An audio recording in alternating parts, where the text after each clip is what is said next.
ও লিউকেমিয়ার patient ছিল। দিনকে খুব কাঁচছিল, কাঁচতে কাঁচতে না ব্লাড বেরিয়ে এসছে মুখ থেকে। এই ব্যাপারটা তুমি জানো না? বলছি ও তো মারা গেছে স্বাতি, ও তো নেই।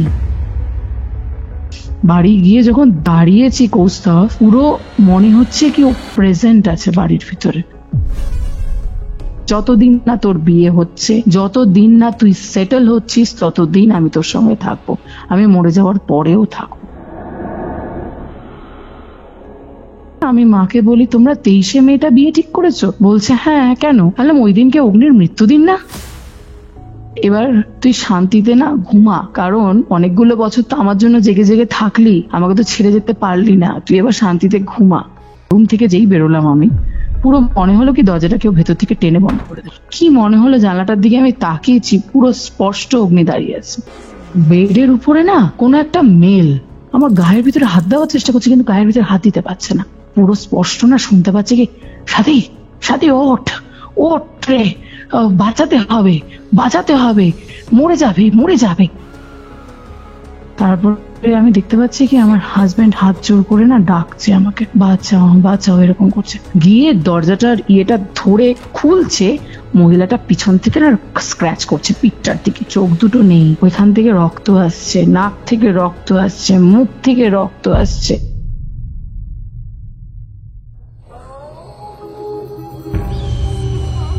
Curiofite presents Ghostly Call Recording, a horror audio documentary by Kaustav Kumar. এবার ভয় পাবে তুমিও। কিউরিওফাইটের ঘোস্টলি কল রেকর্ডিং সিরিজের মারাত্মক একটি হরর পডকাস্টে আপনাদের সকলকে স্বাগতম জানাচ্ছি আমি কৌস্তভ। আজকে আপনারা এমন একটি ঘটনা শুনতে চলেছেন যেটা খুব অন্য স্বাদের একটি ঘটনা। ঘটনাটার মধ্যে অনেক কিছু রয়েছে, সেসব দিয়ে শুনলে আপনারা একটা ইমোশনসের রোলার কোস্টার রাইডের মধ্যে চলে যাবেন। আর এমন কিছু জিনিসপত্র এখানে রয়েছে যেটা আপনাদেরকে ভয়ের সেই শীতলতার স্পর্শ করাবে। মৃত্যুর পর সবাই কি আমাদের এই পৃথিবী ছেড়ে চলে যায়, নাকি কেউ কেউ থেকেও যায়? আজকের এই এপিসোডটা আপনারা কোথা থেকে শুনছেন সেটা কমেন্ট করে জানান। ভিডিওটা ভালো লাগলে অবশ্যই লাইক করে শেয়ার করে দিন অ্যান্ড সাবস্ক্রাইব টু কিউরিওফাইট। আপনারা যদি আপনাদের নিজস্ব অভিজ্ঞতা আমার সাথে শেয়ার করতে চান, নিজস্ব সত্যি ভৌতিক ঘটনা বা প্যারানর্মাল এক্সপিরিয়েন্স, বা আপনাদের যদি কোনো স্পিরিচুয়াল হেল্প লাগে, তাহলে আমাদেরকে হোয়াটসঅ্যাপ করুন। আমাদের অফিসিয়াল হোয়াটসঅ্যাপ নাম্বারটি হচ্ছে 6290675195। তাহলে চলুন আর কথা বাড়াচ্ছি না, সরাসরি চলে যাচ্ছি কিউরিওফাইটের ঘোস্টলি কল রেকর্ডিং সিরিজের মারাত্মক একটি হরর পডকাস্টে। ঘড়িতে বেলা 3টে, আপনারা শুনছেন কিউরিওফাইটের ঘোস্টলি কল রেকর্ডিং। আপনাদের আজকের হরর ডোজ। হ্যালো স্বাতি, কেমন আছো? এখন ভালো আছি আগের থেকে অনেকটা। তুমি কেমন আছো বলো? আমিও ভালো আছি। বিষয়টা হচ্ছে, রিসেন্টলি দার্জিলিং এ গেছিলে, 2-3 সপ্তাহ আগেরই ব্যাপার, 3 সপ্তাহ তো হয়নি, রিসেন্ট একটা ঘটনা। দার্জিলিং থেকে ফেরার পরে তোমার হাজবেন্ড এমন একটা জায়গাতে যায়, এমন একটা লোকেশনে যায় যে জায়গাটা খুবই রমরম করে সব সময়, খুবই আলোকোজ্জ্বল এবং অনেক মানুষের আনাগোনা সেখানে। সেখানে দাঁড়িয়ে এমন কিছু ঘটনা ঘটেছে, ভাবতেই অবাক লাগে। কি ঘটেছিল তোমাকে একদম শুরু থেকে জানতে চাই, কি ঘটেছিল আমাকে একটু শেয়ার করো। আচ্ছা, শুরু থেকে তো বলবোই, তবে তোমাকে একটা কথা বলছি, এই ঘটনাটা আমার সাথেও যেহেতু জীবনের একটা বিরাট বড় একটা অংশ লুকিয়ে আছে, তো এই ঘটনাটা আমি দুটো ভাগে ভাগ করে বলবো যাতে তোমার বুঝতেও সুবিধা হয়, আর যারা শুনবেন, যারা আমার শ্রোতা বন্ধুরা যারা আছে, তারাও যাতে খুব ভালো মতন করে বুঝতে পারে। ঠিক আছে? তো 2016-তে চলে যাচ্ছি আমি। আমার একজন ভীষণ ক্লোজ, ভীষণ কাছের একজন বন্ধু, তোমাকে ইনফ্যাক্ট বলেও ছিলাম ওর ঘটনাটা কিছুটা আগে, পুরোটা বলা হয়নি। তো ওর মারা গেছে, ও লিউকেমিয়ার পেশেন্ট ছিল, ব্লাড ক্যান্সার ছিল। আমার ভীষণই ভালো বন্ধু ছিল, ওর সাথে আমার একটা ভীষণ ভালো একটা রিলেশনশিপ ছিল। আমাদের পুরো গ্রুপটা, যে কজন বন্ধু বান্ধবরা আমরা ছিলাম, প্রত্যেকটা বন্ধু বান্ধবকেও প্রচন্ড ভালোবাসতো। বাবার পয়সার তো কোনো কমতি ছিল না। বাবা হঠাৎ করেই মারা যায়, ওর বাবাও আর কি। ও 2016-তে মারা গেছে, ওর বাবা মারা গেছে 2012 সালে, ঠিক আছে। কাকুরও ক্যান্সারই ছিল। তো কাকু মারা যায়। কাকু অ্যাকচুয়ালি বিজনেস ছিল ওদের, অ্যাকচুয়ালি কি বলতো, টি গার্ডেন ছিল, এখনো ইনফ্যাক্ট আছে টি গার্ডেন। তো বেশ ভালোই পয়সা ওদের। তারপরে এইখানেরও বিজনেস ছিল, দুটো বলতে গেলে ওদের হোটেলস আছে। আমি আর হোটেলসে যাচ্ছি না, অত ডিটেলসে যাচ্ছি না, তবে পয়সার কোনো কমতি নেই। ও ভীষণ ভালো স্টুডেন্ট ছিল। ওর এক দাদা আছে, দাদাও বেশ তখন আর কি দাদা বিজনেসে ঢুকে গেছে অলরেডি, 2016-র কথা বলছি। ও তখন স্টুডেন্ট, ও জাস্ট সবে মাত্র ক্লাস 12 পাস আউট করে ও তোমার কলেজে ঢুকেছে, ঠিক আছে, পড়াশোনা করছে, ফার্স্ট ইয়ার। বেশি দিন হয়ওনি, তখনই আর কি এক্সপায়ার হয়ে যায়। আমাকে বলতো, আমার সাথে এতটা ভালো রিলেশনশিপ ছিল ছোট থেকে। আমার যেহেতু একটু ফাইন্যান্সিয়াল কন্ডিশনটা একটু উইক ছিল, তারপরে বলতে পারো আমার একটু অনেক জায়গাতে আমাকে ঠেকতে হয়েছে, প্রবলেম ফেস করতে হয়েছে যে এটা আমার লাগবে, কিন্তু আমার বাবার কাছে যেহেতু এই মুহূর্তে নেই, আমিও বাবাকে বলতে পারছি না, সেও যে আমাকে দেবে আমি কি করে বলবো। কিন্তু ও ঠিক বুঝতে পারতো। আমার এতটা ভালো বন্ধু ছিল, আমরা একসাথে এক স্কুলে পড়িনি কিন্তু এক কোচিং এও পড়েছি। তার সাথে ও যেহেতু আমার সিনিয়র ছিল আর একই পাড়ায় যেহেতু আমরা থাকতাম, তো আমার সাথে ভীষণই ভালো একটা রিলেশন ছিল। আর বন্ধু বান্ধবদের গ্রুপের ভিতরে ওকে প্রচন্ড আমরা সবাই ভালোবাসতাম। প্রত্যেকটা মানুষের বার্থডে মনে রাখা, প্রত্যেকটা মানুষকে টাইম মতন উইশ করা, বার্থডে কেক নিয়ে যাওয়া। ও মারা যাওয়ার পরে কোস্তাব আমার বাড়িতে কিন্তু কখনো কেউ কেক নিয়ে আসেনি, জানো, কোনো সময় না, আমার বাবাও আনেনি। কারণ ও চলে যাওয়ার পরে না আমি প্রচন্ড পরিমাণে ভেঙে পড়েছিলাম। আসলে মারা যাওয়াটাও না আমি ওর বডিটাও দেখিনি, ঠিক আছে। তার কারণ আমি যেহেতু খেলতাম, তোমাকে আমি আগে গল্প করেছি নিশ্চয়ই যে আমি বক্সিং খেলতাম। তো আমার একটা ম্যাচ ছিল, আমি দিল্লিতে খেলতে গেছিলাম। তো সেখান থেকে আমি ও আমাকে জিমেও তো হেল্প করতো অনেক ক্ষেত্রে খেলার সময়। তো ও আমাকে বলতো যে আমি চাই তুই বেশ ভালো স্টেটটা কমপ্লিট কর, স্টেট লিগ কমপ্লিট কর, আর তুই বেশ ভালো জায়গাতে যা। আমি অনেক জিনিসগুলো আমার স্বপ্ন আছে জানিস তো, আমি নিজেও করতে চাই, কিন্তু জানি না হবে কিনা। তো এরকম একদিনকে আমি ওকে বলেও ছিলাম, মারা যাওয়ার আগেই ওকে বলেছিলাম যে কেন এরকম বলিস। বলে না রে, দিন তো বলা তো যায় না, কখন কার কি হয়ে যায়, আর শরীরটা আমার ভালো নেই রে, ভালো যাচ্ছে না। আর কি প্রবলেম হচ্ছে তোর? বলছে আর বলিস না, আমার এমনি বডিতে প্রচন্ড পরিমাণে পেইন হয় রে, স্পেশালি বুকে খুব ভাবে ব্যথা করে। তো এরকম করতে করতে না একদিন আমার চোখে, নিজেরও চোখে পড়েছিল, একদিনকে খুব কাঁচছিল, কাঁচতে কাঁচতে না ব্লাড বেরিয়ে এসছে মুখ থেকে। তো আমি বলছি কি যে তোর এত কাঁচছিস কেন, এরকম ব্লাড আসছে কেন রে তোর? তখন বলছে না না এমনি রে, শরীরটা কষে গেছে সেই কারণে ব্লাড আসছে। আমার আসলে ঠান্ডা লেগে আছে। তো তখন অনেক সময় হয় মানুষের শরীর কষে গেলে ব্লাড আসে, নাক থেকেও ব্লাড আসে, হাঁচি মারতে গিয়ে অথবা কাঁচতে কাঁচতে ধরো একটু হালকা রক্ত এসে গেল, আসে অনেক সময়, কিন্তু বেশ থোকা থোকা রক্ত। তখন আমার সন্দেহ হয়েছে, এমন নয় যে হয়নি। তখন ও যেটা বলছে, এবার তখন তো আমিও ছোট, 2016, তখন আমি জাস্ট ক্লাস 10-এ উঠেছি বলতে পারো, ঠিক আছে। আমি তো আইসিএসসি বোর্ডের স্টুডেন্ট ছিলাম, আমাদের তো সমস্ত কিছু এপ্রিল থেকে স্টার্টিং আপ হয়, ঠিক আছে, এখন অবধি। তো সেই কারণে ও সেই সময়টা যখন আমাকে বলেছে, যখন আমি বলছি ঠিক আছে। তারপরে আমি বক্সিং ম্যাচ খেলতে যাব যখন, ও আমাকে বলেছিল যে সাথী তুই ভালো করে খেলিস, খুব ভালো করে জিতে আসিস, আমার ইচ্ছা কিন্তু তুই জিতে আয়। তখন আমি ওকে বলেছিলাম যে তুই কেন খেলতে যাস না রে, তোর তো বেশ বডি ফিটনেস আছে, সবই আছে তোর। তখন বলছে না আমি মেডিকেলে আটকে যাবো রে, কারণ আমার একটু শারীরিক প্রবলেম আছে না, তুই তাহলে আমার সাথে চল, আমার ম্যাচটা দেখতে যাবি। তখন বলছে না রে সাথে আমার যাওয়া হবে না, আমি চেন্নাই যাচ্ছি, আমার দাদার সাথে আমি চেন্নাই যাচ্ছি, আমার ট্রিটমেন্টটা করাতে হবে রে। আলাম আচ্ছা আচ্ছা। আমি অনেকবার জিজ্ঞাসা করেছি কিন্তু ওকে তখন যে কিসের ট্রিটমেন্ট বল না। বলছে না না এই দেখিস না হঠাৎ করে কাঁচতে কাঁচতে রক্ত আসছে, তারপরে প্রচন্ড বুকে ব্যথা, তো আমার দাদারও একটা করাতে হবে, চেক আপ করাতে হবে। আমিও সেই জন্য ভেলোরে গিয়েই চেক আপটা করাবো, দেখি অ্যাকচুয়ালি ওখানে তো সমস্ত রোগ ফোগ ধরাও পড়ে না, কি হচ্ছে না হচ্ছে, তো ট্রিটমেন্ট করাবো টাইম মতন। আমি বললাম আচ্ছা ঠিক আছে রে। বলছে ঠিক আছে। তো আমার সেই সময় যেই সপ্তাহটাতে আমার ম্যাচ ছিল, তো ওই সপ্তাহটাতেই কিন্তু ও চলে গেছিল চেন্নাই, ঠিক আছে, ভেলোর গেছিল। এবার আমি যখন ফিরে আসার পরে আমার শরীরটা একটু খারাপ করেছিল, কারণ ম্যাচটা আমি জিতেছিলাম কিন্তু এত মারপিট হয়েছিল যে আমি একটু অসুস্থ হয়ে পড়েছিলাম, বুঝলে। তো সেই সময়টা তো আমি একটু রেস্টেই ছিলাম। আমি যখন একটু সুস্থ হয়েছি, তারপরে আবার যখন জিমে গেছি, তারপরে বলতে গেলে আর একটা ব্যাপার কি, ও আমার পাড়াতে থাকতো আমার সঙ্গে। ও কিন্তু ও হচ্ছে গিয়ে তোমার, ও যখন ক্লাস 10-এ পড়ে, ও কিন্তু আমার থেকে 2 বছরের বড় ছিল, ঠিক আছে, 2 ইয়ার্স এর বড় ছিল। ও যখন ক্লাস 10-এ পড়ে, আমি তখন ক্লাস 8-এ পড়ি। ও কিন্তু সেই সময়টা আমাদের পাড়াটা ছেড়ে একটু ডিস্টেন্সে একটা পাড়ায় চলে যায়, কিন্তু বাড়ি চিনি, যাতায়াত ছিল, ঠিক আছে।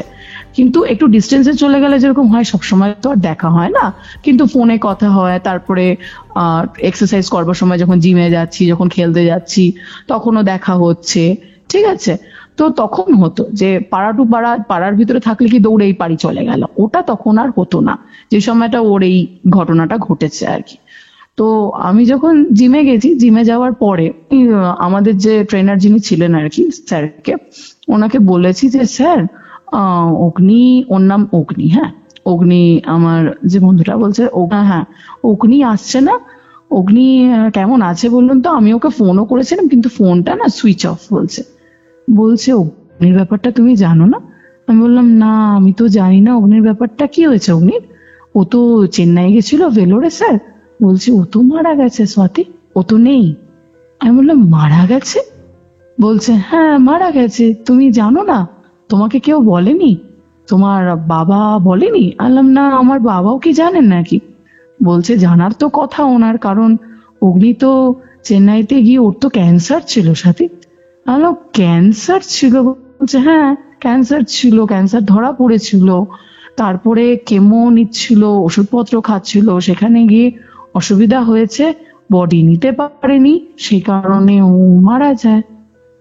তখন না আমার মাথাটা কেমন একটা হয়ে গেছে। আমি বাড়িতে গিয়ে বাবাকে জিজ্ঞেস করছি, বাবা বলছে না আমি কিন্তু জানি না ব্যাপারটা। সত্যি আমার বাবাও জানতো না, কারণ আমার বাবা আমাকে নিয়ে একটু ইনভলভ ছিল। আর আমি সেই সময়টা এতটাই অসুস্থ হয়ে পড়েছিলাম যে কোনো কিছু নিয়ে যে একটা হবে, আমি শোনার পরে তখন আমি আরো অসুস্থ হয়ে পড়েছি। রাত দিন আমি খালি অগ্নির কথা চিন্তা করতাম। আর তারপরে আরো একটা ঘটনা যেটা ঘটে, সেটা হলো গিয়ে আমি ওর বাড়ি গেছিলাম।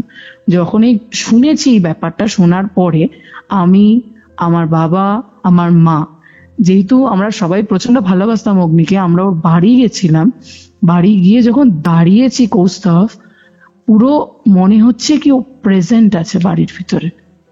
ফটোটা তো রেখেছে, সত্যি কথা বলছি, একটা জলজান্ত একটা মানুষের ফটো, মানে যেন জীবিত বসে আছে এরকম একটা ফটো। ওর দাদা তো আমাকে বলছে যে শেষ নিঃশ্বাস অব্দি পর্যন্ত তোর নামটা হয়তো নিয়ে গেছে। সাথী কি ম্যাচ জিতে গেছে? খবর পেয়েছিস? সাথী কেমন আছে? সাথী কি ঠিক আছে? সাথী কি ভালো আছে? শেষ নিঃশ্বাস অব্দি পর্যন্ত তোর নামটা নিয়ে গেছে। আর একটা কথা, তোকে একটা জিনিস দেওয়ার আছে, ভাই বারবার করে বলেছিল তোকে দেওয়ার জন্য। তো ওর একটা ডায়েরি আছে ছোট্ট দেখে, ঠিক আছে, ওই ডায়েরিটা আমার কাছে এখনো রাখা আছে। এখন অবশ্য আমাকে একটু দেখতে হবে কোথায় রাখা আছে, তবে আছে আমার কাছে, আছে, আমি এটা বলতে পারি। ছোট্ট ডায়েরিটা, বলতে পারো 15 পাতার ডায়েরি। 15 পাতার ভিতরে যে সমস্ত জিনিসপত্র লিখে গেছে ও, প্রত্যেকটা জিনিসপত্র আশা করছি আমি স্বপ্নগুলো ওর পূরণ করতে চেষ্টা করছি কৌস্তব, একটার পর একটা। ওর ইচ্ছা ছিল ও একজন ভীষণ ভালো টিচার হবে। আমি প্রফেসর হওয়ার ইচ্ছা ছিল, কিন্তু প্রফেসর তো আমি হইনি, আমি একটা স্কুলের টিচার, চেষ্টা করেছি টিচার হওয়ার। তারপরে ওর খুব ইচ্ছা ছিল যে ও বক্সিং এর অ্যাটলিস্ট স্টেটটা কমপ্লিট করবে, পারেনি, শরীর দেয়নি। আমি স্টেটের ম্যাচ জিতেছি জীবনে। তারপরে ওর ইচ্ছা ছিল প্রচুর সমাজ সেবা করবে। চেষ্টা করি, আমার যতটা সাধ্য আমি ততটা চেষ্টা করি সমাজ সেবা করার।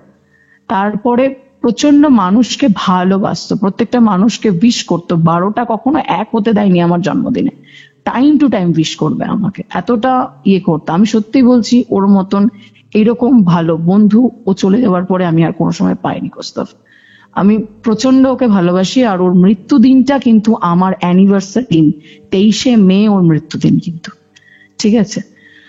তো আমার এই জিনিসটা শোনার পরে, ওর বাড়ি যাওয়ার পরে যখন আমি ডায়েরিটা যখন পেয়েছি, সমস্ত কিছু যখন পড়েছি, ওখানে স্পষ্টভাবে লিখেছে ও যে আমি তোকে প্রচন্ড ভালোবাসি, প্রচন্ড, কিন্তু কি করব বল, আমি তো থাকতে পারবো না, আমার শরীর দেবে না, আমি জানি আমি চলে যাব, আর আমাকে যেতেই হবে, তুই ভালো থাকিস। আর আমি তোকে যেরকম আগে বলতাম যে আমি থাকি বা না থাকি জন্মদিন ঠিক হবে, আমি থাকি বা না থাকি তোর প্রত্যেকটা স্বপ্ন পূরণ হবে স্বাতি, আর আমি তোর সঙ্গে সব সময় থাকবো, যতদিন না তোর বিয়ে হচ্ছে, যতদিন না তুই সেটেল হচ্ছিস, ততদিন আমি তোর সঙ্গে থাকবো, আমি মরে যাওয়ার পরেও থাকবো। এটা পুরো স্পষ্টভাবে ওর ডায়েরিতে লেখা ছিল, ওর দাদাও আমাকে বলেছে। আর একটা ব্যাপার, ওর বাবাকে অকালে হারিয়েছে, ওকেও অকালে হারানোর পরে ওর মা না সুস্থ নেই, উনি অসুস্থ, উনি রিহাইভে থাকে, এখনো কিন্তু রিহাইভে থাকে, আবার কখনো বাড়ি নিয়ে যায়, উনি ভুলে যায়, উনি কোনো মানুষকে চিনতে পারে না। আমার নিজেরও বলতে খুব খারাপ লাগে যে ওই মানুষটাকে আমি এরকম ভাবে দেখতে পাই, একটা এত ভালো দুটো ছেলের মা, এত ভালো একটা লোকের ওয়াইফ, এইরকম কেন হলো আমি জানি না, কিন্তু খুব ভালো একজন মানুষ ছিল, বিশ্বাস করো, প্রচন্ড ভালো একটা মানুষ ছিল, ওর মতন ছেলে হয় না। যাই হোক, তো এটা হচ্ছে কি 2016-তে এই ঘটনাটা ঘটেছে, ঘটার পরে আমি প্রত্যেক বছর, আমি 2018-তে বাইরে চলে যাই, আমি 2017 আর 2018-তে যেহেতু আমি আগস্টে গেছিলাম, আমার কলেজ শুরু হয়েছিল, তার আগে আমরা প্রত্যেক বছর 23শে মেতে ওর বাড়ি গিয়ে ওর ক্যান্ডেলটা জ্বালিয়ে আমরা ওর নামে একটু প্রেয়ার করি। সেদিনকে ওর বাড়িতে প্রত্যেক বছর ওর দাদা ওর মৃত্যুদিনের দিন একটা খাওয়া দাওয়ার অ্যারেঞ্জমেন্ট করে আমাদের জন্য, আমরা ওখানে খাওয়া দাওয়া করি, বন্ধু বান্ধবরা সবাই ওর নামেই আলোচনা করি, ইনক্লুডিং এবছরও গেছিলাম, দার্জিলিং থেকে ফিরে আসার পরেও আমার অ্যানিভার্সারি ছিল সেদিনকে, আমি সেদিনকেও গেছিলাম। আবার আমার 2018-তে যখন আমি বাইরে চলে যাই, তারপরে তো আমি আবার কোভিডের জন্য এখানে এসেও ছিলাম। এবার কোভিড পিরিয়ডে সবকিছু বন্ধ থাকা কালীনও তো আমরা টুকটাক তো বেরোতাম। ওর মৃত্যু দিবসের দিন আমি ওর বাড়ি গেছি 2020-তে, যেহেতু আমি এখানে ছিলাম, 2020-তেও গেছিলাম, 21-এও গেছিলাম, 22-এ এখানে ছিলাম না সেজন্য যেতে পারিনি, তো 23-এও গেছিলাম, 24-এ আমার বিয়ে হয়েছে বলে আমি যেতে পারিনি, কিন্তু এবছর 2025 আমি গেছি। মানুষটার 10 বছর হয়ে গেছে, মানুষটা নেই, কিন্তু আমি কখনো ভাবতেই পারি না যে মানুষটা নেই, প্রত্যেকটা কথা, প্রত্যেকটা কিছু আমার মনে আছে মানুষটা। আমিও বলবো যে আমি ওকে প্রচন্ড ভালোবেসেছি, কিন্তু আমি নিজের জিনিসটা কখনো বুঝতেই পারিনি, কখনোই বুঝতে পারিনি একটা মানুষ এতটা যে কোনো মানুষকে ভালোবাসতে পারে। ও আমার জন্য অনেক কিছু করেছে কৌস্তভ, কিন্তু আমি ওর জন্য কিচ্ছু করতে পারিনি, আর মৃত্যুর পরেও পর্যন্ত পড়ে গেছে। বন্ধুর মতন, আমার তরফ থেকে বন্ধুর মতনই, কিন্তু ওর তরফ থেকে যে ও আমাকে এতটা ভালোবেসেছে, আমি যদি ও বেঁচে যদি থাকে, আজকে যদি আমার কাছে ফিরে আসে না, আমি হয়তো ওকে জড়িয়ে ধরে বলবো যে আমিও তোকে প্রচন্ড ভালোবেসেছি, কিন্তু আমি কখনো প্রকাশও করতে পারিনি, আমি বুঝতেই তো পারিনি, তুই মরে যাওয়ার পরে আমি বুঝতে পেরেছি যে তোকে আমি এতটা ভালোবেসেছি। আমি কিছু আশা করি বুঝতে পারছো জিনিসটা কোন জায়গাটাতে মানুষটা ঠিক আছে। তো এবার আমার বিয়েটা নিয়েও যেটা বলবো সেটা হলো গিয়ে, ওর মৃত্যুদিনের দিন আমার বিয়েটা না একবারে কিন্তু ঠিক হয়নি। কেন বলতো, আমার বিয়ে ঠিক হয়েছিল ফেব্রুয়ারি মাসে, এবার ফেব্রুয়ারি মাসের ডেটটা পাল্টাতে হয় বিকজ আমার শাশুড়ি মা অসুস্থ হয়ে পড়ে, তারপরে ফেব্রুয়ারি থেকে মার্চে আমাদের বিয়েটা যায়, তারপরে ওই ডেটটাও ফিক্স করা হয় না বিকজ আমাদের একটা প্রবলেম চলছিল, ওই আমার ননদের মেয়েটার পরীক্ষা চলে এসেছিল, একটাই আমার ননদ, নিজের ননদ, ওর নিজের দিদি, তারও প্রবলেম চলেছে বলে হয়নি। মে মাসের 23 তারিখটাতেই বিয়ের ডেটটা ঠিক হয়েছে, কারণ ওই দিনকে ছিল বুদ্ধ পূর্ণিমা, বৃহস্পতিবার পড়েছিল, বুদ্ধ পূর্ণিমা ছিল। তো আমি শোনার পরে না আমি মাকে বলি, তোমরা 23শে মেটা বিয়ে ঠিক করেছো? বলছে হ্যাঁ, কেন? বললাম ওই দিনকে অগ্নির মৃত্যুদিন না? বলছে ওই দিনকে অগ্নির মৃত্যুদিন? আমি বললাম হ্যাঁ। বলছে যে আমার তো মাথায় নেই রে। বললাম ডেটটা কি পাল্টানো যাবে না? তখন মা বলে 3-3বার ডেট পাল্টেছি, আর কতবার ডেট পাল্টাবো? বললাম না, ডেটটা পাল্টালে ভালো হতো, কারণ ওই দিনকে তো আমি ওর বাড়ি যাই, আর তখন কিছু বলারও নেই, কারণ এমন একটা ডিসিশন হয়ে গেছে, এটা তো বড়রা ডিসিশনটা নিয়েছে, আর একটা শুভ দিন সেই দিনটাতে। এবার আমার হাজবেন্ডের সাথে তো আমার লাভ ম্যারেজ নয়, আমার পিওর অ্যারেঞ্জ ম্যারেজ, তো ওকে আমি সব কথাবার্তাই বলেছি। এবার একটা বিষয় বলবো, ওর জন্মদিন যেদিনকে, আমার হাজবেন্ডের যেদিনকে জন্মদিন, সেদিনকে অগ্নিরও জন্মদিন। 4 সেপ্টেম্বর অগ্নিরও জন্মদিন, আমার হাজবেন্ডেরও জন্মদিন কিন্তু 4 সেপ্টেম্বর। ওকে। হ্যাঁ, তারপরে আমার হাজবেন্ডের ডাকনাম টুবাই। অগ্নির ডাকনামটা যে টুবাই সেটাও আমি কিন্তু পরেই জানতে পেরেছি। অগ্নির ডাকনাম নিয়ে আমরা, অগ্নিশ্বর সেন চ্যাটার্জি তো ওর নাম ছিল, আমরা সবাই অগ্নি অগ্নি বলেই ডাকতাম, ছোট থেকে অগ্নি অগ্নি অগ্নি এরকম করে ডাকতাম। টুবাই নামটা কি বলতো ওর মা বা বাবা ডেকেছে। আমরা সত্যি কথা বলছি, এত ক্লোজ ফ্রেন্ড হয়েও আমি জানতে পারিনি, বা আমরা কেউই জানতাম না জিনিসটা। আমি এই ডেটটা ফিক্স হওয়ার পরে ওর দাদাকে ফোন করেছিলাম। ওর দাদাকে ফোন করার পরে আমি বলেছি, ওর দাদার নাম হলো অজয়। তো অজয় দাকে ফোন করে আমি যখন বললাম যে দাদা ভাই আমার এরকম বিয়ে ঠিক হয়েছে, বলছে আয় তুই একদিনকে আয়, তাহলে দেখা করে যা। আমি বললাম হ্যাঁ হ্যাঁ আসবো। তো আমি নেমন্তন্ন কার্ডটা নিয়ে গেছি। এটা কিন্তু আগের বছর ঘটনা, 2024-এর। তো আমি গেছি, আমি বলছি অজয় দা এরকম বিয়ে ঠিক হয়েছে। বলছে কি হাজবেন্ড কি করে? আমি বললাম MNC তে যেরকম চাকরি করে। বলছে আচ্ছা আচ্ছা ভালো। বলছে যে যা একবার ওপরে যা, অগ্নির সাথে দেখা করে। আমি বললাম মানে? বলছে যা ওর ঘরে যা, ওর ঘরে গিয়ে দেখা করে, ওকে নেমন্তন্ন করবি না? ও চলে গেছে ঠিকই, কেন তুই তো বিশ্বাস করিস ও আছে, তুই কেন? আমরা সবাই বিশ্বাস করি ও আছে। আমি বললাম যাবো, কারণ আমি কিন্তু ওর মারা যাওয়ার পরে আমি কিন্তু কোনোদিনও ওর ওই ঘরে ঢুকিনি, কোনোদিনও ঢুকিনি, আমার সাহসই হয় না কোনো সময়। ওদের বাড়িটা ঢুকেই বলতে গেলে একটা বারান্দা দিয়ে ঢুকেই ডান দিকে তুমি যদি তাকাও, বিরাট বড় ওর একটা জলজ্যান্ত ছবি, ঠিক আছে? আর তার সাথে বলতে গেলে নিচটাতে ওদের ওই তোমার সমস্ত রাখা আছে, ওই ফটোটার নিচটাতে একটা টেবিলের মতন দেওয়া, তার ভিতরে তোমার মোমবাতি, তারপরে ওই যে ধূপকাঠি জ্বালানোর জন্য যে ধূপকাঠির দানি সব আছে আর কি। আর বেশ পয় পরিষ্কার, পুরো সাদা ওদের কালারটা তো রুম দেয়ালগুলোর, বেশ পয় পরিষ্কার ওদের। আমি ওইখানেই বসেছি সবসময়, ওই অগ্নির ছবির সামনে নিচতলাতে ওই ড্রয়িং রুমটাতেই বসেছি আর কি, কোনো সময় ওর ঘরে যাই। তো বলছে যে তুই যা একবার বলে আয় অগ্নিকে, তারপরে তুই নিচে আয়, তখন কথা বলবো। আল্লাহ আচ্ছা। তো আমি উঠেছি, আমি আর আমার এক বান্ধবী গেছিলাম। ও বলেছে তুই একলাই যা, আমি যাব না, আমি নিচে বসছি।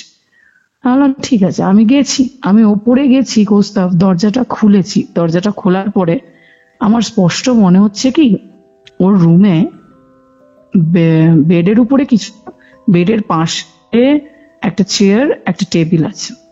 চেয়ারটার মধ্যে পিছন ঘুরে বোধহয় কেউ একটা বসেই আছে।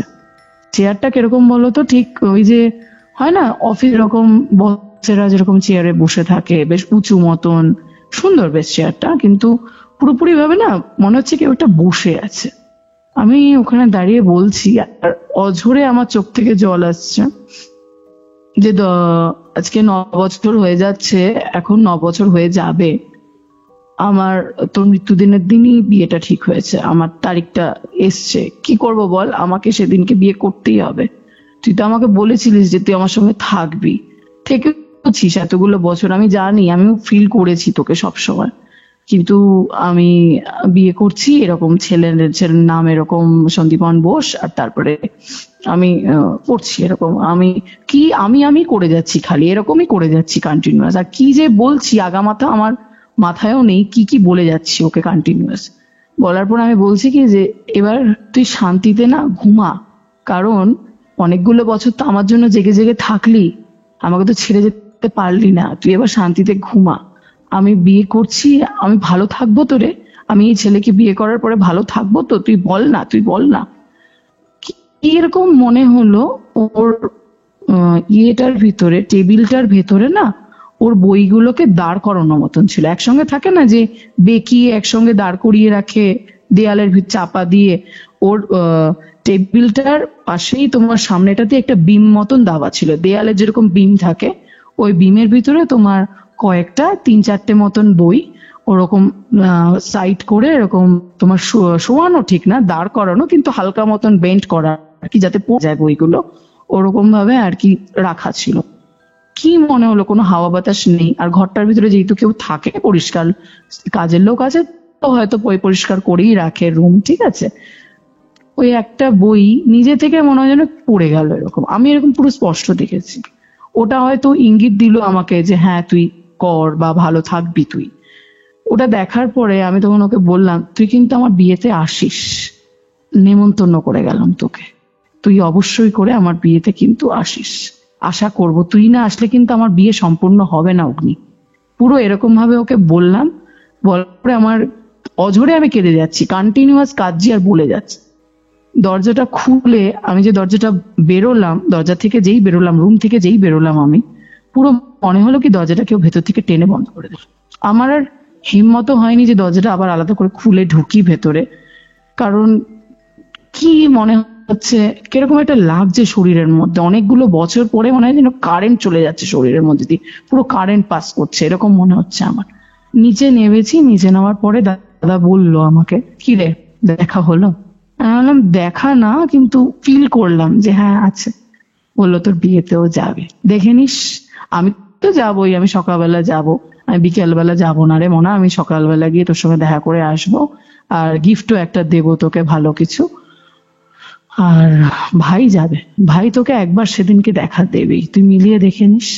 তখন আমি বললাম ঠিক আছে, দেখা দিলে অ্যাটলিস্ট দেখতে তো পাবো মানুষটাকে। তখন বলছে যে তোর হাজবেন্ডের বার্থ ডেট কবে? তখন আমি বললাম 4 সেপ্টেম্বর, যে অগ্নিরও সেদিনকে, সেটা আমি জানতাম কারণ অগ্নির বার্থডে আমার মনেই আছে। বলছে তোর হাজবেন্ডের সন্দীপন? তো আছে, হ্যাঁ সন্দীপন নাম। বলছে তোর হাজবেন্ডের ডাকনাম নেই? আলাম হ্যাঁ আছে। বলছে কি নাম? আলাম বাবু বাবু বলেই তো ডাকে সবাই। বলছে বাবু, আর কোনো নাম নেই? আনলাম টুবাই নাম আছে বাড়ির। বলে কি টুবাই তো অগ্নিরও নাম ছিল, তুই কি জানিস? আমি বললাম টুবাই অগ্নির নাম ছিল কবে থেকে? বলছে কি হ্যাঁ ছিল তো, আমরা সবাই টুবাই টুবাই বলেই ডাকতাম। বললাম আমি তো এটা জানতাম না। বলে তাহলে তুই তো টুবাইকে পেয়ে গেছিস জীবনে? আমি বললাম হ্যাঁ পেয়েছি। বললো খুব ভালো থাকবি তুই, আমার সঙ্গে তোর দেখা হবে, তোর বিয়ের দিন আমি যাব। এই বলে আমি তো চলে এসেছি। আমার বিয়ের দিনের ঘটনা আমি বলবো, একটার পর একটা অলৌকিক ঘটনা ঘটেছে। পরে আমি 2 2 4 করেছি। হলুদ আমার বাড়ি থেকে সকালবেলা ওর বাড়িতে দিয়ে চলে গেছে গায়ে মাখানোর জন্য। ওর হলুদ লাগাতেই পারছে না কেউ শরীরের মধ্যে। কারণটা কি বলতো, কোনো না কোনো কিছু না কিছু একটা প্রবলেম এসে যাচ্ছে। ধরো এইটা নেই, ওইটা নেই, এই জিনিসটা আনা হয়নি, ওই জিনিসটা আনা হয়নি। একটা প্রত্যেকটা তো নিয়ম থাকে না, ধরো এই জিনিসটা না থাকলে, ওই জিনিসটা না থাকলে তো যদি না হয় তাহলে তো বলে বিয়ে কমপ্লিট হবে না, অনেক তো নিয়ম কারণ আছে আমাদের। তো এইটা পাচ্ছে না, ধরো প্রদীপ পাচ্ছে না, তারপরে ধরো বরণ করবার জন্য এই পাচ্ছে না, এই সমস্ত করে করে যতক্ষণ না ক্যান্ডেলটা লাগানো হয়েছে, জ্বালানো হয়েছে, কমপ্লিট হয়েছে, ততক্ষণ অব্দি আমার বরের শরীরে কোনো রকম কোনো হলুদ লাগেনি। অগ্নির পুরো ক্যান্ডেলটা মানে কমপ্লিট হয়েছে, প্রেয়ার পুরো কমপ্লিট হয়ে গেছে ওর বাড়িতে। আমি জানি না, আমি যাইনি, কিন্তু আমার কাছে খবর এসছে ওখান থেকে, এর সাথে অগ্নির ওটা হয়ে গেছে। যেই খবরটা এসছে সঙ্গে সঙ্গে আমার হাজবেন্ডের বাড়ি থেকে ফোন গেছে যে আমাদেরও হয়ে গেছে, আমরা এবার বেরোবো, ছেলের গায়ে জাস্ট হলুদ লাগানো কমপ্লিট হয়েছে, আমরা এবার বেরোবো। যেই কমপ্লিট হয়েছে ওখানে ওর বাড়ি থেকে লোকজন আমার বাড়িতে গেছে। এবার দেখো আমাদের বিয়েতে যেহেতু ব্রাইডকে মোটামুটি 2টো থেকে বসে যেতে হয়, আমার 12:30 পৌনে 1টার সময় হলুদ হয়েছে। তারপরে আমি চান করেছি, চান করে, আর আমি তো নির্জলায় যেহেতু উপবাস ছিলাম আর কি, অসুবিধা হয়নি। আমি সাজতে বসেছি, সাজতে যে বসেছি, সেজে গুজে আমি উঠে কমপ্লিট করেছি 8টার সময়। 8টার সময় গিয়ে মণ্ডপে গেছি, আর আমার বিয়ে ছিল 9:55, আমার লগ্ন ছিল। আমি লগ্নে যেই বসে গেছে, ঘোরাঘুরি করে সমস্ত কিছু রিচুয়ালস কমপ্লিট করে যেই আমি বসেছি, আমি ওর হাতের উপরে হাতটা রেখেছি। ঘটের উপরে না ছেলে মেয়েরা একসঙ্গে হাত রাখে, নিশ্চয়ই জানো এটা। হাত রেখেছি, আর আমার হাজবেন্ড যেখানে বসেছে, আমার হাজবেন্ড তো মুখোমুখি বসেছে, আমার হাজবেন্ডের ঠিক পিছনে না জানলা ছিল, ওটার ছবিও পর্যন্ত আছে আমার কাছে। ওকে দেখা গেছে সেটার ছবি নেই, কিন্তু হাজবেন্ড আর আমি দাঁড়িয়ে আছি, পিছন দিকে যে জানলা আছে সেটার ছবি আছে আমাদের কাছে। জানলাটা না খোলা ছিল, তার কারণ হচ্ছে গিয়ে একটু এসি, সমস্ত কিছু এসি নেওয়া হয়েছে আমাদের বাড়িতে, যেখানে হল ভাড়া করা হয়েছিল, কিন্তু এসিটা অন করেনি, সেই সময়টা বন্ধ করে দিয়েছিল। তার কারণ হচ্ছে ওই আগুন জ্বালানো হবে, তোমার এটা হবে, তোমার কি জানি যজ্ঞ হবে, সেই কারণে আমাদের এসিটা অফ করে দিতে হয়েছিল। তো জানলাটা খুলে দিয়েছি। এবার আমি আরো হাতের ভিতরে হাতটা রেখে বসেছি, কি মনে হলো জানলাটার দিকে আমি তাকিয়েছি, পুরো স্পষ্ট অগ্নি দাঁড়িয়ে আছে, হাসছে আমার দিকে তাকিয়ে। আমি বহু দিন পরে, বহু মাস পরে ছেলেটাকে দেখতে পাচ্ছি নিজের চোখের সামনে, জানলাটার দিকে হাত দিয়ে আমার দিকে হাতটা দিয়ে এরকম হাতটা নাড়াচ্ছে বারবার করে, আর আমাকে বলছে, আঙ্গুল দিয়ে দেখাচ্ছে খুব সুন্দর লাগছে, খুব সুন্দর লাগছে। আর ওকে অ্যাঙ্গেল দিয়ে দেখাচ্ছে, ওকে আবার আঙ্গুল দিয়ে পয়েন্ট অফ ভিউ করে দেখাচ্ছে আমার হাজবেন্ডকে, খুব ভালো হয়েছে। তারপরে নিজের দিকে দেখাচ্ছে যে আমি চলে যাব। তারপরে আবার আমাকে চোখের ভিতরে ইয়ে করে বলছে, কাঁদবি না, কাঁদবি না। পুরো এই জিনিসটা কিন্তু ঘটছে টোটালি ভাবে বলতে পারো ফ্র্যাকশন অফ সেকেন্ডস এর মধ্যে ঘটছে পুরোটা। আর আমি এমন ভাবে তাকিয়ে আছি না, ভুরু কুচকে, এটা আমার ফটোতে এসেছে, আমার হাজবেন্ড আমাকে বলছে, বলে যাচ্ছে কন্টিনিউয়াস, তখন আমি জানি না, আমার কোনো খেয়ালই নেই, ও পরে বলছে যে আমি কম করে বলে যাচ্ছি ওটা তোমাকে 3 থেকে 4 মিনিট ধরে, অসুবিধা হচ্ছে, অসুবিধা হচ্ছে। পুরোহিত পর্যন্ত তোমাকে ওখান থেকে বলছে, কি রে মন দিয়ে শোন কি বলছি তোকে। আমি ওই জানলার দিকেই মগ্ন হয়ে আছি পুরো তাকিয়ে। ওটা যেই আমি দেখলাম, আমার যেই হোশটা এসছে, আমি যেই আমার হাজবেন্ডের দিকে তাকিয়েছি, তারপরে আবার পুরোহিতের দিকে তাকিয়েছি, আবার যেই জানলার দিকে তাকিয়েছি, তখন থেকে কেউ নেই। আমার পুরো শরীরের ভিতরে না ঘাম দিয়ে দিয়েছে, পুরো ঘাম দিয়ে দিয়েছে। ফটোগ্রাফি যে করেছে আমার বন্ধু, ওর ওয়াইফও ছিল, ওর ওয়াইফ আমাকে বলছে, স্বাতিদি কোনো প্রবলেম হচ্ছে? আমি বললাম যে শরীরটাকে কোনো জানি কারেন্টের মতন পুরো লেগে না প্রচন্ড শরীরটা খারাপ লাগছে, আমার ভালো লাগছে না, মনে হচ্ছে যেন ভোল্টের মতন কারেন্ট খেয়েছি। বলছে কি হয়েছে তোমার? বললাম কিছু না, আমাকে একটু জল দে তোরা। সঙ্গে সঙ্গে জল দিয়েছে, জল খেয়েছি আর কি।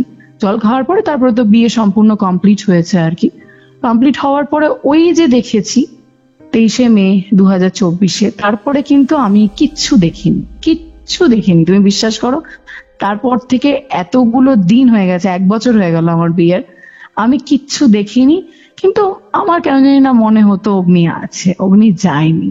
সবাই কিন্তু বলছে অগ্নি মুক্তি পেয়ে গেছে, কারণ আমরা যতবার ওর বাড়িতে গেছি ততবার একটা শীতল ভাব, কেউ না কেউ আছে, সেটা পুরো ফিল করছি আমরা। কিন্তু সবাই এবার যে গেছিল আরো বলেছে যে সত্যি এখন আর অগ্নি নেই রে, চলে গেছে, মুক্তি পেয়ে গেছে, জানিস তো তোর বিয়েটা হয়ে গেছে তো, মুক্তি পেয়ে গেছে। তো আমি এবার বলবো যে ঘটনাটা ঘটেছে। আমরা তো দার্জিলিং গেছি ওদের অ্যানিভার্সারিটা পালন করবার জন্য, আর সব থেকে বড় কথা অনেকদিন পরে একটু এনজয়মেন্ট করার জন্য। ও তো, আমার হাজবেন্ড তো ভীষণই এনজয় করেছে। আমরা দার্জিলিং থেকে ফিরলাম, 22 তারিখে ফিরেছি, 23 তারিখে অ্যানিভার্সারি ছিল, 23 তারিখে অগ্নির বাড়িতে গেছিলাম, ও আমি আর আমার হাজবেন্ড। ও কিছু ফিল করেনি, তবে ওর খুব খারাপ লাগছিল, একটা অল্প বয়সী একটা ছেলে চলে গেছে, তো খুবই খারাপ লেগেছে জিনিসটা। প্রথমবার তখন দেখলো, অগ্নির ফটোটাও তখন ফার্স্ট টাইম দেখেছে 23 তারিখে।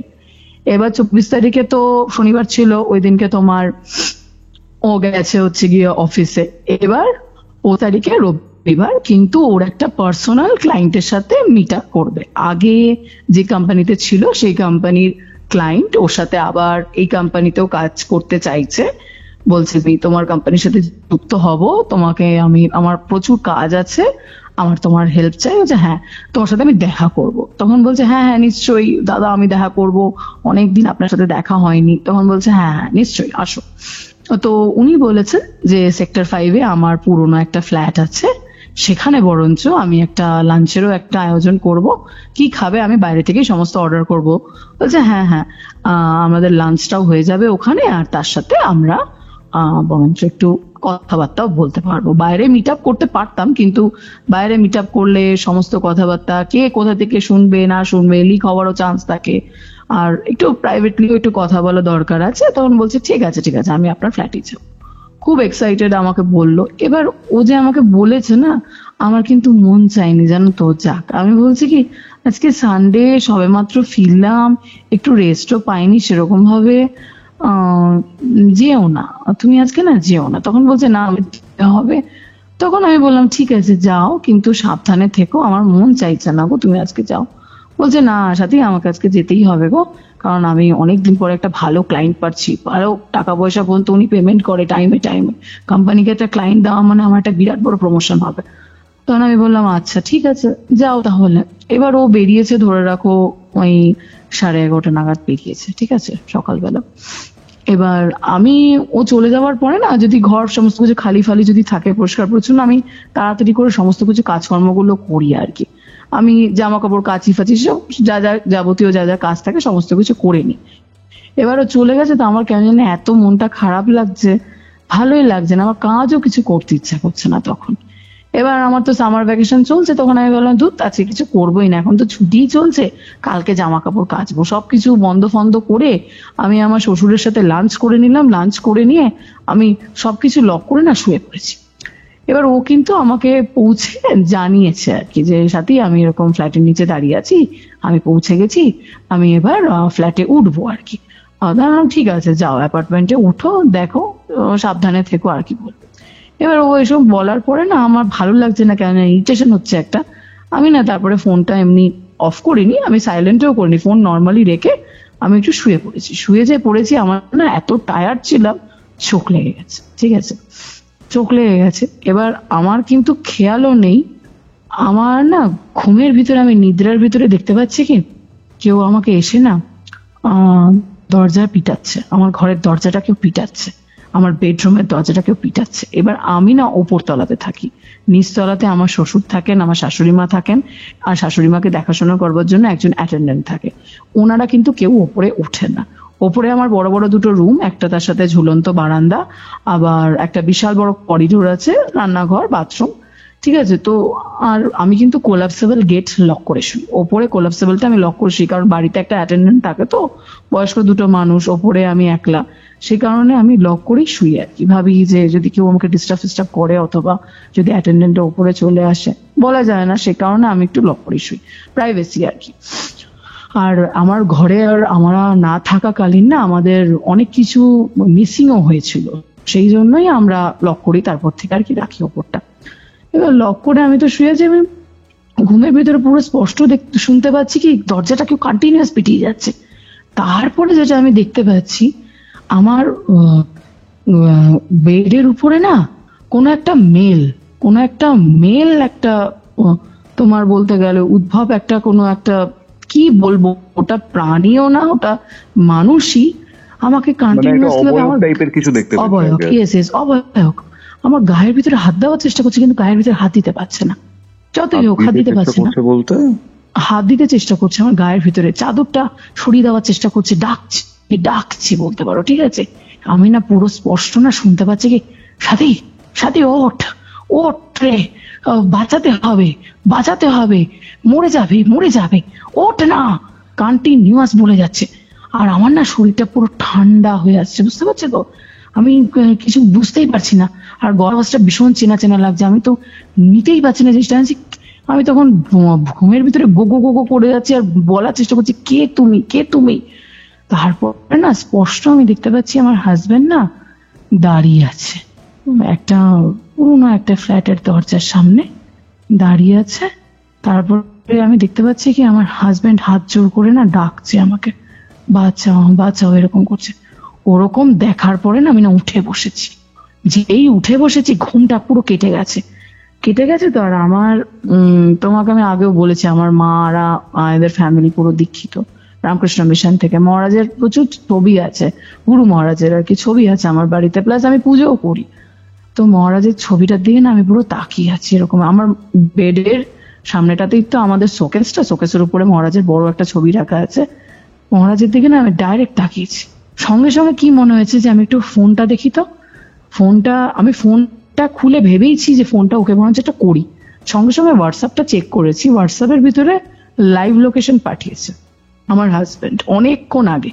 আমি কিন্তু দেখছি তখন বাজে 4টে, ও কিন্তু পাঠিয়েছে আমাকে ওই 3:15 নাগাদ, ঠিক আছে। আমি 4টের সময় দেখছি জিনিসটা, ও ওখানে লাইভ লোকেশনটা পাঠিয়ে আমাকে লিখেছে কি বাঁচাও।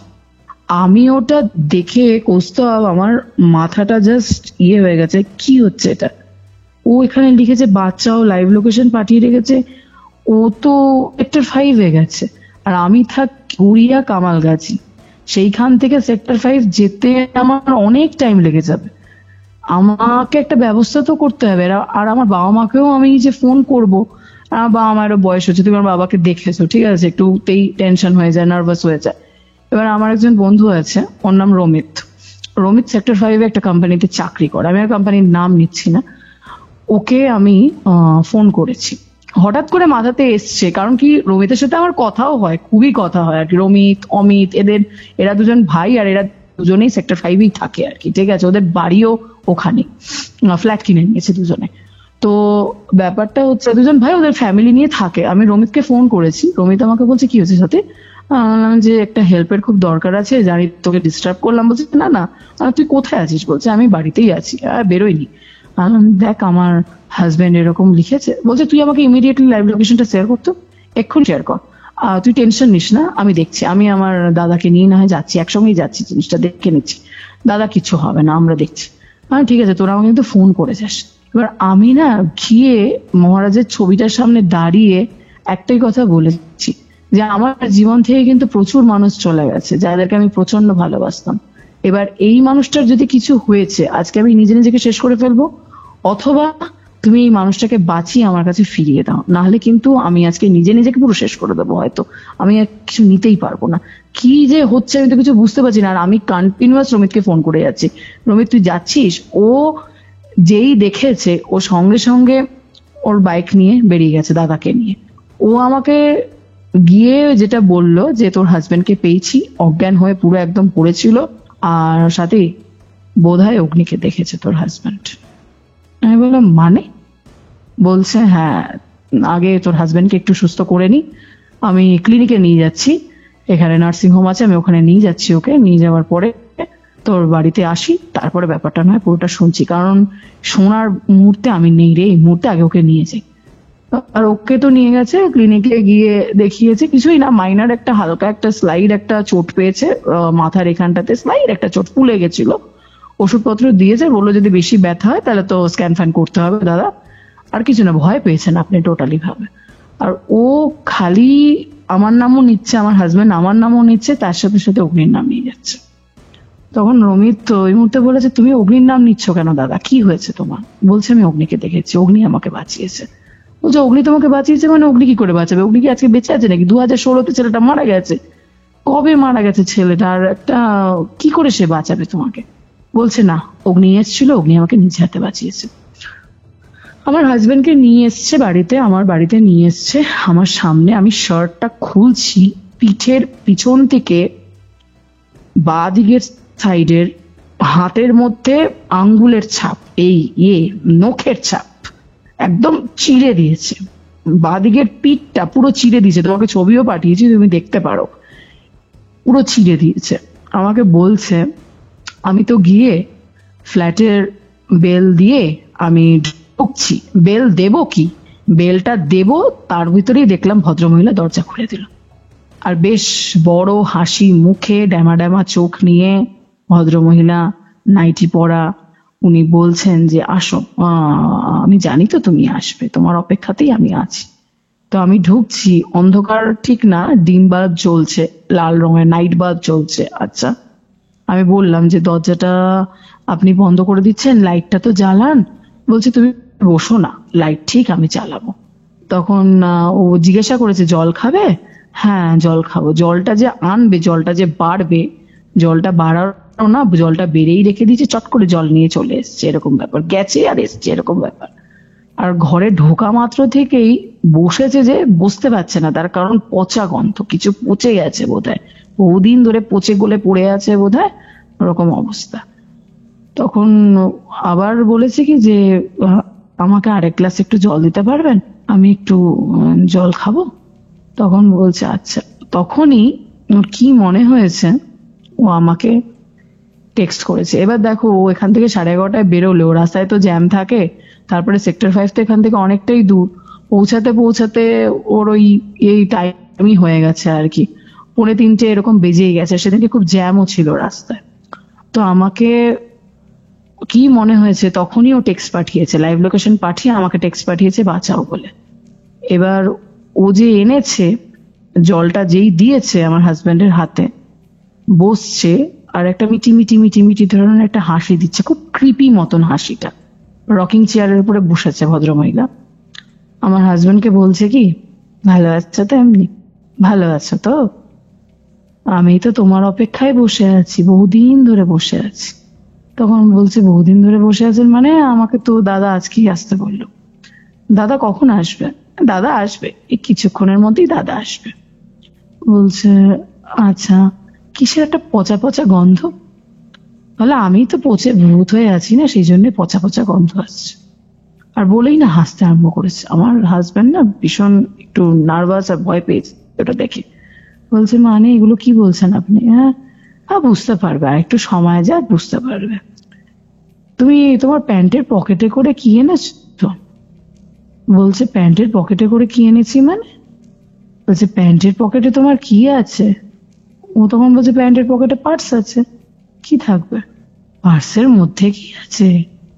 বলছে টাকা। টাকা? টাকার সাথে কি এনেছো? ওটাকে বাইরে বের করে রাখো, এক্ষুনি বের করে রাখো। ও সঙ্গে সঙ্গে স্ট্রাইক করেছে। তার কারণ হলো গিয়ে ওর প্যান্টের পকেটে মহারাজের একটা ছোট লকেট আছে, গুরু মহারাজের। আমার কাছেও আছে, আর ওর কাছেও আমার মাই দিয়ে রেখেছিল, কারণ ও একটু ভীতু মানুষ, তারপরে অনেক জায়গায় যায়, ট্রাভেল করে, সেজন্য বলেছিল তুমি এটা তোমার কাছেই বরঞ্চ রেখে দাও সব সময়ের জন্য। তো ওটা কি বলতো পার্সের ভিতরেই রেখেছে, কারণ সবসময় পার্স নিয়ে যাতায়াত করে, আর তোমরা ছেলেরা তো সবসময় প্যান্টের পকেটে পিছন দিকটাতেই পার্সটা রাখো ম্যাক্সিমাম টাইম ট্রাভেলের ক্ষেত্রেও। হ্যাঁ সেই জন্যই। তো ওটার ভেতরে ছোট চেন থাকে না, পার্সের ভিতরে ছোট্ট ছোট্ট যে চেন থাকে, এটা চেনের ভিতরে ঢোকানো আর কি। ওটা মনে হচ্ছে কি যে মহারাজের লকেটটা তো আছে, মনে মনে বলছে আর কি। এবার দেখবে যখন কোনো মানুষ ভয় পায় তখন না কোনো কিছু আর নাম জপ মনে থাকে না, এতটা নার্ভাস হয়ে যায় না। যারা এরকম এক্সপিরিয়েন্স করেনি কখনো, আমি নিজেও বলছি আমি যে এত এক্সপিরিয়েন্স করেছি, আমি হলে হয়তো হার্ট অ্যাটাক হয়ে যেত, এবার আর হয়তো সামলাতে পারতাম না নিজেকে। কিন্তু ও যেটা দেখে ফিল করে যেরকম ভাবে এসেছে, বেঁচে যে এসেছে এটাই যথেষ্ট। আর ওটাতে তো অগ্নির একটা হাত আছে। এবার ও যখন দেখতে পাচ্ছে যে এরকম হাসছে ওটা, তখন ও বলছে কি যে আপনি সরুন তো, আমি দরজাটা খুলবো, কারণ আমি প্যান্টের পকেটে কি এনেছি না এনেছি সেটা আমার ব্যাপার। বলছে দরজা খুলবে মানে? দরজা খুলবে মানে তুমি কোথায় যাবে? তুমি কোথাও যেতে পারবে না। আর এটা বলার পরে হাসছে, হা হা করে, খুব ক্রিপি সাংঘাতিক রকমের হাসি। আর ও কি করেছে, সঙ্গে সঙ্গে না প্যান্টের পকেটটাতে হাত দিয়ে চেপে, নাম তো জানে না আমাদের গুরু মহারাজের নামটা, খালি এটাই বলেছে জয়গুরু আজকে তুমি আমাকে বাঁচাও, আমাকে স্বাধীর কাছে ফিরতেই হবে। এই বলে না দরজাটার কাছে ছিটকে গেছে, দৌড়ে গেছে, কোনো রকমে দৌড়ে না ছিটকে গেছে আর কি।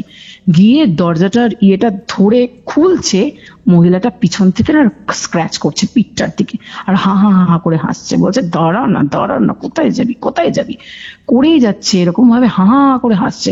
আর ও দরজাটা খুলে না টেনে বেরিয়ে এসছে, আর ভেতর থেকে পুরো দরজাটা লক হয়ে গেল। আর ও না হাঁপাচ্ছে, আমার হাজবেন্ড পুরো হাঁপাচ্ছে।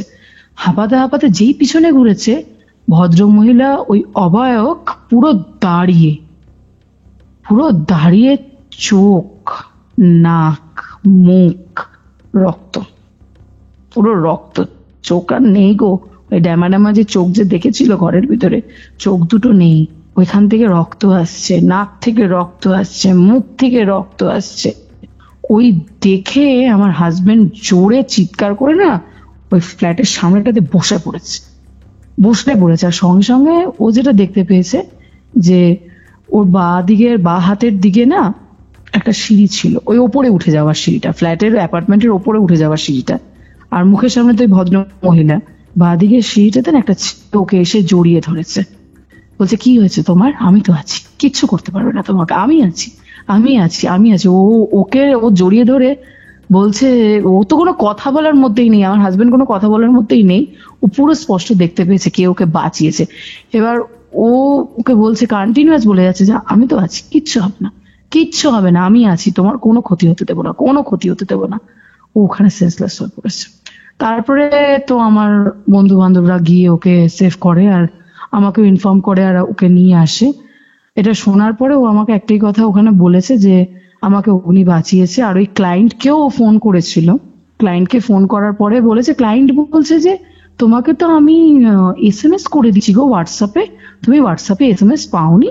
বলছে না আমি তো পাইনি দাদা, আপনি আমাকে যে বলেছেন যে এরকম আসবো, উনি বলছেন যে আমি আমার ছেলে খুব অসুস্থ হয়ে পড়াতে আমি আজকে যেতে পারিনি, তুমি আজকে এসো না। উনি কিন্তু 8:30 9টা নাগাদই SMS-টা করে দিয়েছে, ঠিক আছে, কিন্তু SMS-টা আসেনি। উনি পরে নিজেও বলছেন যে SMS-টা তো গেছে এখানে দেখা যাচ্ছে, কিন্তু তোমার কাছে যায়নি। ও বলছে না, আমার হাজবেন্ড বলছে না আমার কাছে আসেনি কোনো SMS, আমি তো দেখিনি। আমি কি দেখলে থোড়ি যেতাম? আর আমার ফ্ল্যাটের মতো এরকম হয়েছে। তখন উনি বলছেন যে আই এম ভেরি সরি, তোমাকে আমার বলা উচিত ছিল, আমি ওই ফ্ল্যাটটা ছেড়ে চলে এসেছি। তার কারণ ওই ফ্ল্যাটটা যার কাছ থেকে আমি কিনেছিলাম, সেই বাড়ির যে লেডি যিনি ছিলেন ওনার আর কি, উনি ওনার হাজবেন্ড আর ছেলের কাছ থেকে প্রচন্ড পরিমাণে মারধর খেতেন। তারপরে উনি একদিনকে এই সমস্ত সহ্য না করতে পারে নিজেকে শেষ করে দেয়, এই তোমার ফ্যানের সাথে নিজেকে ফাঁস দিয়ে। আর তারপরে ওনারা ওই ফ্ল্যাটে থাকতে পারেনি, ওনারা আমাকে বিক্রি করে দিয়ে গেছেন। এবার আমি জানতাম না, আমি আমার ফ্যামিলিকে নিয়ে থাকতাম। আর ওই ভদ্রমহিলা আমার বউকেও পুরো একদম অসুস্থ করে, পজেস্ট করে অনেক রকমের চেষ্টা করেছে। তারপরে আমরা বাধ্য হয়ে ওই ফ্ল্যাট ছেড়ে আমরা এখানে চলে আসি। ওরা থাকতো হচ্ছে গিয়ে তোমার নিউ টাউনের দিকে আর কি, কাছাকাছি, তো বলতে গেলে তোমার একটু ডিস্টেন্স। বললো যে আমি এখানে চলে আসি। আর তারপরে এই ফ্ল্যাট বন্ধই আছে, কাউকে ভাড়াও দিইনি। আর ফ্ল্যাট তো বিক্রিও করার অনেক চেষ্টা করেছি, কিন্তু কেউ তো কেনেনি, আর আমি পাইও নি। কিন্তু তোমার সাথে যে এরকম হবে আমি তো যাইও নি, ওই ফ্ল্যাট তো লক হওয়া, তুমি কি করে ওই দরজা খুলে দিলে, তুমি কি করে ঢুকলে? বলছে না। কিন্তু আমাকে কিন্তু রমিত যেটা বলেছে, আমার যে বন্ধু, বলছে দাদা যে ফ্ল্যাটের সামনে পড়ে আছে না, আমি কিন্তু দেখতে পাচ্ছি ফ্ল্যাটের কোলাপসিবল দেওয়া, তালা বন্ধ করা। আর এত জোরে চেঁচিয়ে উঠেছে, অ্যাপার্টমেন্টের অনেক লোকজন এসে গেছে, আর ও লোকজন এসে ওকে তোলার চেষ্টা করছে, উঠছে না। রমিত যখন গেছে তখন ও খালি আমার নাম নিয়ে যাচ্ছে আর অগ্নির নাম নিয়ে যাচ্ছে সাথে, এরকম অবস্থায় এতটাই ও ভয় পেয়েছে আর কি। তখন আমি সবটা শোনার পরে আমি একটাই কথা বলি যে যাই হোক, একটা সাংঘাতিক রকমের একটা নেগেটিভিটি ছিল, কিন্তু একটা পজিটিভিটিও ছিল, সেটা আমার বন্ধু। সে মৃত্যুর পরেও তার কথাটা সে রেখেছে। আর আমি একটা জিনিস বলবো যে ভালোবাসাটা না সত্যি খুব কঠিন গো, সবাই ভালোবাসতে পারে না জীবনে, আর ভালোবাসাটা সবার দ্বারা হয়ও না। ও সেটা মৃত্যুর পরেও প্রমাণ করেছে যে আমাকে কতটা ভালোবাসতো। মানে এটা একটা এমন এক্সপিরিয়েন্স, আমি জাস্ট শুনে গেলাম, প্রসেস করছি। মানে রিসেন্ট ঘটেছে তো, তাই জন্য আরো বেশি জিনিসটা ইম্প্যাক্টফুল বলে মনে হচ্ছে। আমার হাজবেন্ডও বলেছেন যে অগ্নি বেঁচে থাকলে আমারও হয়তো ভীষণ ভালো বন্ধু হতো। আমি কখনো বেঁচে থাকাকালীন বুঝিনি যে আমি ওকে কতটা ভালোবাসতাম। বললো সত্যি খুব প্রকৃত ভালো মানুষ ছিল, সত্যিকারের ভীষণ ভালো মানুষ ছিল। আমার চোখ থেকে জল এসে যাচ্ছে কৌস্তব, আমি আজও ভুলতে পারবো না। আর ও না থাকলে আমার হাজবেন্ড হয়তো বেঁচে আসতো না, আর আমিও হয়তো বেঁচে থাকতে পারতাম না আজকে, বিশ্বাস করো। কারণ যতই হোক আমি আমার হাজবেন্ডকে প্রচন্ড ভালোবাসি, প্রচন্ড। অগ্নি চলে যাওয়ার পরে আমি যদি কোনো সময় কোনো মানুষকে ভালোবেসে থাকি, সেটা আমার হাজবেন্ড। প্রচন্ড ভালোবাসি ওকে। আর সত্যিকারেরই ও কিন্তু অনেকটা অগ্নির মতনই, আমাকে যেরকম ভাবে অগ্নি ভালো রাখার চেষ্টা করেছে, কখনো মুখ থেকে বলেনি আমি তোকে ভালোবাসি, কারণ ক্যান্সারের পেশেন্ট ছিল বলে। আমার হাজবেন্ডও কিন্তু কোনো সময় আমাকে আই লাভ ইউ বলেনি, কোনো সময় বলেনি, 1 বছর হয়ে গেল। কিন্তু প্রত্যেকটা জায়গাতে সে আমাকে বুঝিয়ে দেয় যে সে আমাকে কতটা ভালোবাসে। আর আমি যে চাকরি করতে পারি, আমি আজকে যা কিছু হতে পারছি, সবকিছু আমার হাজবেন্ডের জন্য। একজন তো চলে গেছে, আর একজন আমার জীবনে সেই দিয়েছে, বিশ্বাস করো। না দিলে হয়তো আমি বুঝতেই পারতাম না। এখানে তোমাকে আরেকটা কথা বলবো কৌস্তভ। হ্যাঁ বলো। আমার হাজবেন্ডের সাথে তো ওই ঘটনাটা পুরোটা হওয়ার পরে আমি যখন সবটা শুনতে যখন পারি, ও এসে, আর ওর গায়ে প্রচন্ড জ্বর ছিল, কাঁপুনি দিয়ে সমস্ত কথা আমাকে বলছে, যখন সবটা শোনার পরে, তখন যখন সবকিছু ঠিকঠাক হয়, একটু শান্ত হয় আমার হাজবেন্ড, তারপরে আমার বন্ধু বান্ধবরাও যখন বেরিয়ে যায়, আমি অগ্নির দাদা অজয় দাকে একটা ফোন করেছিলাম। তো উনি ফোনটা ধরার পরে প্রথমেই আমাকে বলে যে আমি এক্সপেকটেশনই করছিলাম তুই আজকে একটা ফোন করবি। তখন আমি বলছি তুমি কি করে জানলে? বলছে কিছু না, সকাল থেকে অনেক কিছু হয়েছে, তুই ফোন করলি কেন, ফোন করলি তুই আমাকে বল। কাঁপো কাঁপো পুরো গলায় উনিও বলছে। তখন আমি বলছি যে দাদা আজকে অনেক ঘটনা ঘটেছে। তখন পুরো সম্পূর্ণ জিনিসটা বললাম ওনাকে। উনি আমাকে বলছেন তোর সাথে এগুলো ঘটেছে, তোর হাজবেন্ডের সাথে এগুলো ঘটেছে, আমার সাথে কি ঘটছে শোন। আমার সাথে, আমি এতগুলো বছর হয়ে গেছে, আমার ভাই মারা গেছে 10 বছর, আমি সব সময় এভরি ডে ওর ফটোটার সামনে মোমবাতি ধরাচ্ছি, সকালবেলা বিকেলবেলা ধরাচ্ছি। সকালবেলা ধরাচ্ছি কোনো হাওয়া বাতাস কিছু নেই, মনে হচ্ছে কেউ ফু দিয়ে দিয়ে নিভিয়ে দিচ্ছে, পুরো ফু দিয়ে কেউ বোধহয় নিভিয়ে দিচ্ছে মোমবাতিটা এরকম। আর মোমবাতিটা কিন্তু বেশ বড় আর বেশ মোটা সলতের, এমন নয় যে পলকা সলতে একটা হালকা উড়ে গিয়ে বন্ধ হয়ে যাবে বা নিভে যাবে জিনিসটা। বেশ উনি কন্টিনিউয়াস বলে যে কম করে অ্যাটলিস্ট আমি 20 বার জ্বালানোর চেষ্টা করেছি, জ্বলেনি তো জ্বলেইনি। তারপরে উনি যখন দুপুরবেলা যখন শুচ্ছে তখন ওনাকে মনে হচ্ছে কি কেউ বেড কাঁপিয়ে দিচ্ছে, কেউ ডাকছে কন্টিনিউয়াস ওনাকে, মানে ও শুতে দিচ্ছে না ওনাকে কিছুতেই, উনি কোনোভাবে শুতে পারেনি। তারপরে উনি বাধ্য হয়ে অগ্নির ঘরে ঢুকেছে, ওর ভাইয়ের বেডরুমে ঢুকেছে। ঢোকার পরে না কিরকম গন্ধ বলতো, একটা হসপিটালে যেরকম গন্ধ থাকে না রুগীদের, কেউ মারা গেলে ওষুধ একটা গন্ধ, আর ও তো লাস্ট টাইম হসপিটালেই মারা গেছে ওই ভেলোরে, ওখানে একটা গন্ধ বলছে সেম সেই গন্ধ পাচ্ছে ওর রুমের ভেতর থেকে। ওই গন্ধ কি করে আসবে? আর ওই ঘরটাতে কেউ থাকেও না, পরিষ্কার করিয়ে রাখি আমরা, কিন্তু থাকেও না। তারপরে উনার কি একটা মনে হয়েছে, ও একটা আওয়াজ পেয়েছে, অগ্নির ঘরে না অ্যাটাচ বাথরুমও ছিল, বাথরুমের ভেতর থেকে না একটা আওয়াজ পেয়েছে। সেখানে গিয়ে উনি দরজাটা খুলে যখন দেখছে পুরো কমোডের চারিদিকে চাপচাপ রক্ত, আর কমোডের ভিতর থেকে মনে হয় রক্ত উল্টে উল্টে বোধহয় পড়ছে, উপচে বোধহয় পড়ছে, এরকম অবস্থা। উনি ওটা দেখার পরে বলছে কি হলো, এই রক্ত কোথা থেকে আসছে, এরকম ফ্ল্যাশ করছে, ফ্ল্যাশের ভিতর থেকে পর্যন্ত রক্ত আসছে এরকম পুরো লাল এরকম। উনি ওরকম দেখার পরে ওনার সব থেকে বড় কথা, উনি একলা থাকেন, ওনাদের মা তো অসুস্থ, রিহাইভে থাকে উনি, বাবাও মারা গেছে, ভাইও মারা গেছে, কেউই নেই, পুরো একলা। মানুষটা এত ভয় পেয়েছে, বলছে ঘরের ভিতরে ঢুকে খালি ঠাকুরের নাম করছি, মনে হচ্ছে কি কন্টিনিউয়াস দরজা পিটিয়ে চলেছে কেউ আমার ঘরের বাইরে দাঁড়িয়ে, কন্টিনিউয়াস দরজা পিটাচ্ছে।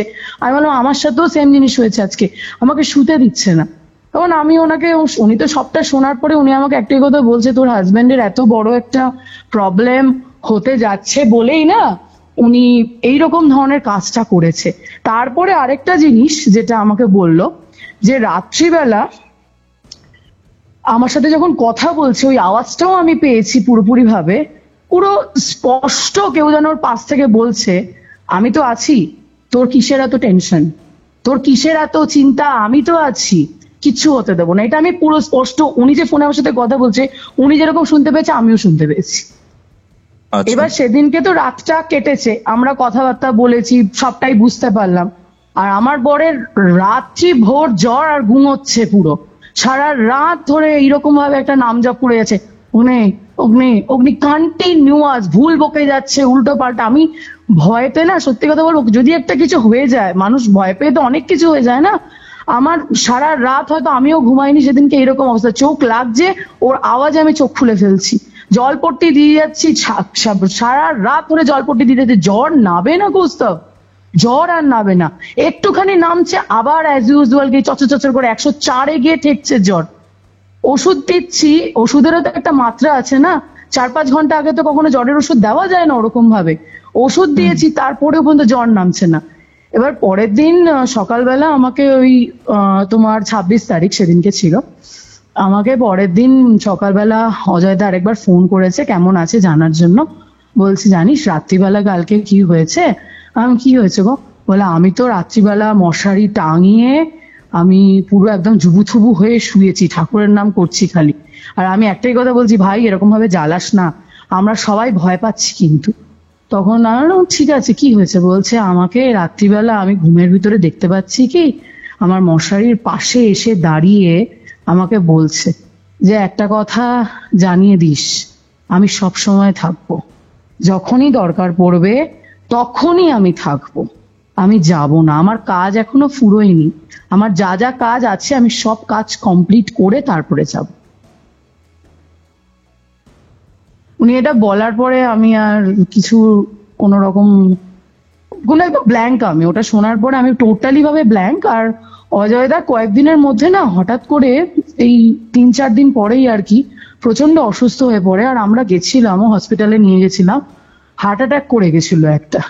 তারপরে এখন উনি অনেকটা ভালো আছে, হ্যাঁ এখন উনি অনেকটা ভালো আছে, ভালো আছে বলতে গেলে অনেকটাই ভালো আছে। আর উনি বাড়িতে ফিরে এসেছেন ঠিক আছে, আর উনি আমাকে এটাই বলেছেন, আমাকে কেন, আমার প্রত্যেকটা বন্ধু বান্ধবকে, যে আমাদের উপর দিয়ে যা যাচ্ছে বা গেছে, সত্যি কথা বলতে গেলে ভাই যেরকম ভাবে বাঁচিয়েছে, কিন্তু আমি না, আলটিমেটলি তো একজন মানুষ মরে যাওয়ার পরে বা মারা যাওয়ার পরে সে তো প্রেতই হয়ে যায় না, সবাই কিন্তু আমরা ভয়ই পাবো, ঠিক আছে, সে যতই ভালো কাজ করুক না কেন। ওর দাদা আমাকে বলছে আমি না ভয় পাচ্ছি না, আমি নিতে পারছি না, আমি একটা পুজো পাল বা কিছু একটা করাবো বাড়িতে।